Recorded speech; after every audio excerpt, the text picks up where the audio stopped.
साथियों नमस्कार। मैं सुभाष चंद्र अपने YouTube चैनल मेरी बात तेरी बात पर आपका हार्दिक स्वागत करता हूं। आज हम चर्चा करेंगे थोड़ी सी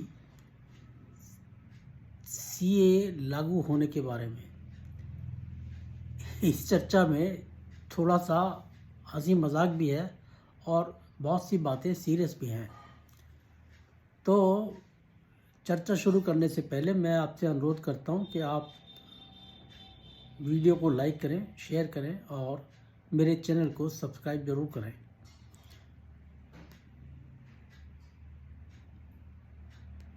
भारत सरकार 31 दिसंबर 2014 तक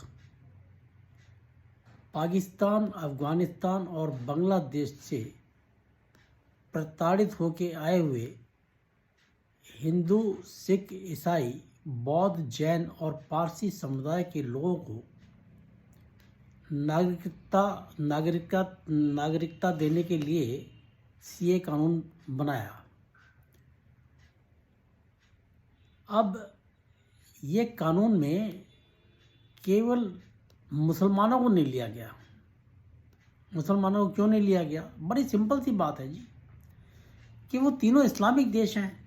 अब इस्लामिक देश में अगर मुसलमान सुरक्षित नहीं है तो उसकी जिम्मेदारी किसी और मुल्क की तो नहीं हो सकती। जो हमारे अल्पसंख्यक हैं, जो हमारे देश में अल्पसंख्यक हैं, जो अदर देन मुस्लिम्स हैं, क्योंकि मुसलमान तो वहाँ पे रहते हैं, वो तो इस्लामिक देश है, तो उनको हम शरण देंगे अपने पास। ये सीए का बेसिक सिद्धांत है, इसके अंदर कुछ भी गलत नहीं है। अब दूसरा सबसे बड़ा जो हास्य विनोद का बात है वो ये है कि हिंदुस्तान में रहने वाले मुसलमान भी बहुत हद तक जो शोर मचाते हैं वो पीड़ित हैं। वो कहते हैं हम पीड़ित हैं यहाँ पर। तो पाकिस्तान, अफगानिस्तान और बांग्लादेश को चाहिए कि जैसे भारत ने सीए बनाया हिंदुओं के लिए, ईसाइयों के लिए, क्रिश्चियन बौद्धों के लिए, जैन्स के लिए, पारसियों के लिए, ऐसे ही भारत के प्रताड़ित हुए मुसलमानों के लिए वो भी सीए बनाए। और जो यहाँ से जो प्रताड़ित हैं वो जाना चाहते हैं उनको शरण दे अपने पास। जितने जाना चाहते हैं सबको ले ले। हम सारे हिंदुओं को ले रहे हैं वहाँ से, तुम सारे यहाँ से मुसलमानों को जो जो प्रताड़ित अपने आप को महसूस करते हैं वो ले लें उनको। हमें कोई दिक्कत नहीं है। ये कानून बनाना चाहिए जी उनको। हमारे देश के भाई, हमारे देश में तो जो मुसलमान है वो कहता है कि मैं तो सड़क पे ही नमाज पढ़ूंगा और जगह पढ़ूंगा ही नहीं। मैं मेरा अधिकार है। अब पाकिस्तान वाले तो कहते हैं हम तो अलाउ नहीं करेंगे। दो उनको।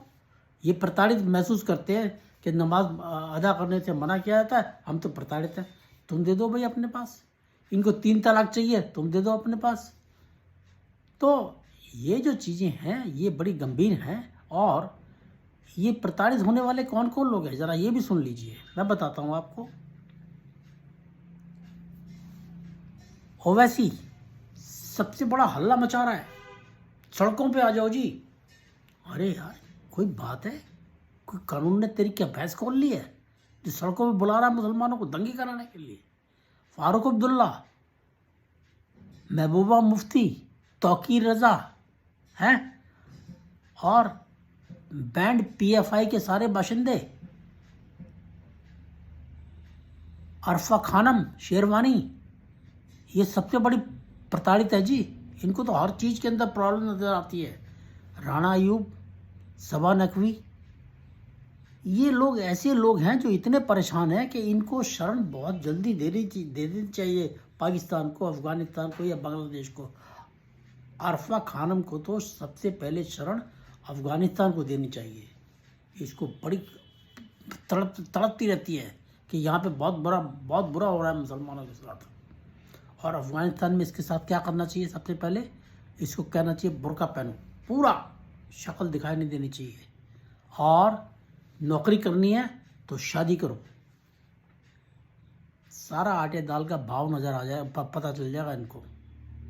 जो यहाँ बैठ के मौज लेके और फिर कहते फिरते हैं ये मुसलमान तो परेशान है, मुसलमान तो प्रताड़ित है। जाओ वहाँ जाओ फिर। यहाँ रहने की जरूरत नहीं है। समस्या ये है कि ये तीनों इस्लामिक देश खुद भी मुसलमानों के सगे नहीं है, और इनके मुसलमानों के साथ दूसरे देश, इस्लामिक देश भी इनकी एस्तेसी करने में लगे हुए हैं। आप देखिए, 5 पाकिस्तानियों को अभी हाल ही में सऊदी अरब ने फांसी दे दी। चोरी चकारी के आरोप में, बलात्कार के आरोप में उनको फांसी दे दी गई। और ऐसी खबर है कि पिछले 10 साल में 164 पाकिस्तानियों को फांसी दी गई है वहाँ पर।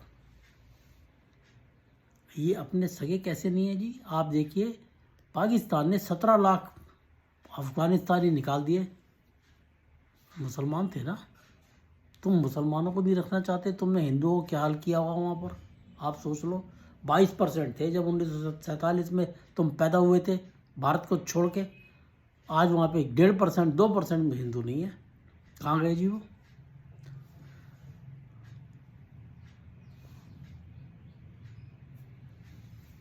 टीटीपी अफगानिस्तान का और ईरान पाकिस्तान के ठोकने में लगे रहते हैं। ये तो आपस में इनकी हालत है। बांग्लादेश म्यांमार से निकाले हुए रोहिंग्या मुसलमानों को अपने पास रखने को तैयार नहीं है। जो कोई भी आएगा, जो कोई भी, आप ये देख लीजिए, जो कोई भी मुसलमान प्रताड़ित कहीं महसूस करेगा वो आके बसना चाहेगा या तो हिंदुस्तान में। सबसे पहला उसका टारगेट रहेगा हिंदुस्तान में आके बस जाओ, और या ऐसे ऐसे डेमोक्रेटिक कंट्रीज में जाएंगे और वहाँ जाके फिर पहले तो शरण लेंगे, फिर उसके बाद हल्ला मचाएंगे, हमारे को ये शरिया दे दो, हमारे को ये दे दो, हमारे को वो दे दो। इसके बाद अब देखिए आप हमारे नेताओं की सुनो। यहाँ पे हमारे सेकुलर नेताओं को सीए के अंदर केवल धर्म नजर आ रहा है। कह रहे जी धर्म के आधार पे इन्होंने सीए कानून बनाया है। क्यों? क्योंकि जी मुसलमानों को अलाउ नहीं कर रहे हैं, हिंदुओं को और बाकी अल्पसंख्यकों को कर रहे हैं। भाई क्यों करेंगे उनको? तुम नहीं चाहते कि हिंदू किसी वो उन तीनों देशों से प्रताड़ित होकर यहाँ पर आकर बसें, लेकिन तुम चाहते हो उनके मुसलमान भी यहाँ का आके बस जाएं। ऐसा कैसे हो सकता है जी? क्यों होना चाहिए? फिर तुम कह रहे हो कि धर्म है इसके अंदर बीच में। धर्म कैसे है? धर्म कोई नहीं है इसके अंदर, कोई धार्मिक आधार नहीं है इसका। ये आप इन लोगों ने क्या किया है, इन लोगों ने एक ये भ्रांति फैला दी है कि सीए इम्प्लीमेंट हो जाएगा तो उसके बाद जो मुसलमान हैं उनको देश से निकाल दिया जाएगा। ये इन्होंने भ्रम फैला दिया है। ये क्या तमाशा बना दिया। राजनीति इतनी गिराओगे यार? क्या इतनी गलत बात है? कितनी गलत बात है। समस्या आज सारे विरोधी दलों की ये है कि ये सब कुछ मुसलमानों को देना चाहते हैं, हिंदुओं को कुछ नहीं देना चाहते। आप ये देखिए, ये कह रहे हैं कि सीए से वोटों का ध्रुवीकरण हो जाएगा। ध्रुवीकरण तो आप करते हो भाई, सबसे बड़ा ध्रुवीकरण तो आप कर रहे हो कि आप हिंदुओं को वहाँ से आने नहीं दे रहे हो। यही ध्रुवीकरण है। क्यों? क्योंकि इससे मुसलमान खुश होते हैं, और क्या चाहिए? यही तो ध्रुवीकरण है। आप अपना ध्रुवीकरण देखिए, आप क्या करते हैं। आपने कि मुसलमान नाराज हो जाएंगे, आपने राम मंदिर का शुरू से विरोध किया। अब आप सबको, आपको भी निमंत्रण दिए गए, आप केवल इसलिए नहीं गए वहाँ पर कि मुसलमान नाराज हो जाएगा। दिस इज कॉल्ड पोलराइजेशन, ध्रुवीकरण। और ध्रुवीकरण देखिए क्या होता है कि आप सनातन धर्म को ख़त्म करने के लिए तैयार हो गए।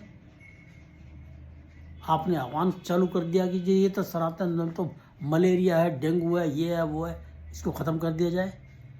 और फिर आपने क्या किया? सारे जो भी कांग्रेस की नीतियां हैं या और विपक्षी दल हैं वो केवल मुसलमानों के लिए चालू करते हैं। बहुत सी नीतियां मिलेंगी आपको जो केवल, कोई मोदी ने आज तक ऐसी पॉलिसी नहीं बनाई जो केवल हिंदुओं के लिए बनाई हो। सभी के लिए होती है।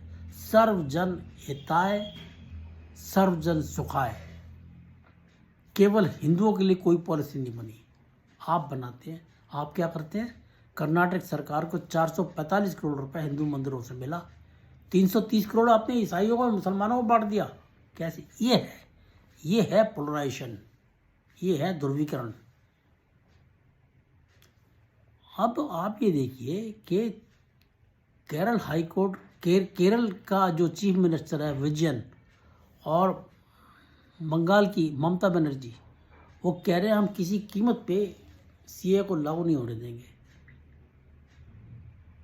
संसद के द्वारा पास किया गया कानून, राष्ट्रपति से पास किया गया कानून, कोई राज्य सरकार उसको इम्प्लीमेंट करने से मना नहीं कर सकती, और अगर करती है तो this is called constitutional breakdown of constitutional machinery, और इसके लिए राज्य सरकार को बर्खास्त किया जा सकता है। इनका जो बहुत बड़ा वकील है ना, 50 साल के एक्सपीरियंस वाला कपिल सिब्बल, उसने जब केरल गवर्नमेंट ने सीए के खिलाफ सुप्रीम कोर्ट में पिटीशन फाइल की थी, तो कपिल सिब्बल ने कहा था कि जो कानून पार्लियामेंट ने पास किया है वो इम्प्लीमेंट करना राज्य सरकार का धर्म है, उसकी ड्यूटी है। अभी केरल सरकार ने और उस वक्त की गहलोत सरकार ने, दोनों ने सुप्रीम कोर्ट में याचिका दायर कर रखी है। मिलॉर्ड चुप क्यों बैठे हैं भाई? एक सिंपल सा सवाल मैं कहता हूँ, यार तुम लोग करते क्या हो, मेरे को समझ नहीं आ रहा।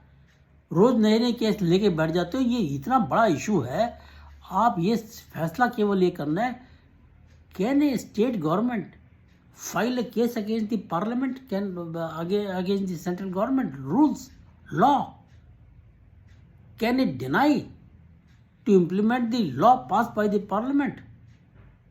आपको ये इशू डिसाइड करना, आप कहाँ सो रहे हैं पता नहीं, मेरे को समझ नहीं आता।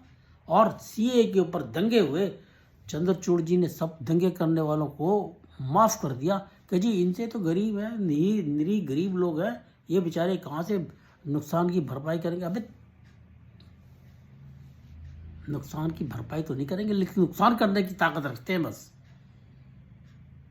उत्तर प्रदेश में लखनऊ में जब योगी ने पोस्टर लगा दिए दंगाइयों के, तो चीफ जस्टिस वहाँ का एक इलाहाबाद हाई कोर्ट का खड़ा हो गया, कहा जी नहीं इन तो निजता भंग हो रही है। अरे काहे की निजता? दंगे किए उन लोगों ने, सरकारी संपत्ति का नुकसान किया, आप उनकी निजता के ऊपर तस्वीर बहा रहे हो। और चंद्रचूड़ ने उनके सबके माफ़ कर दिया कि जी आप इनसे रिकवरी नहीं कर सकते नुकसान की। ये है सीए का जो विरोध है, उसका जो तमाशा है वो ये है कि विपक्षी तो विरोध में है ही हैं, सुप्रीम कोर्ट भी अपने अंदाज में विरोध कर रहा है। This is very bad. खैर एनीवे, जो क्रक्स है वो यही है कि या तो मुस्लिम कम्युनिटी इस सीए का विरोध करना बंद करे, वरना प्रताड़ित अगर गलत इसको महसूस करते हैं तो आप फिर पाकिस्तान, अफ़गानिस्तान, बांग्लादेश में उनको कहिए कि आप हमें शरण दीजिए, हम वहाँ आने के लिए तैयार हैं। हम यहाँ पे, हमारा जीवन कठिन है, हम तो इस्लामिक देश हो, आप हमें अपने पास शरण दे दीजिए। तो मेरा ख्याल है कि मेरी बातें आपको अच्छी लगी होंगी हैं, तो आप प्लीज़ मेरे चैनल को सब्सक्राइब कीजिए और वीडियो को लाइक कीजिए। नमस्कार, धन्यवाद, भारत माता की जय।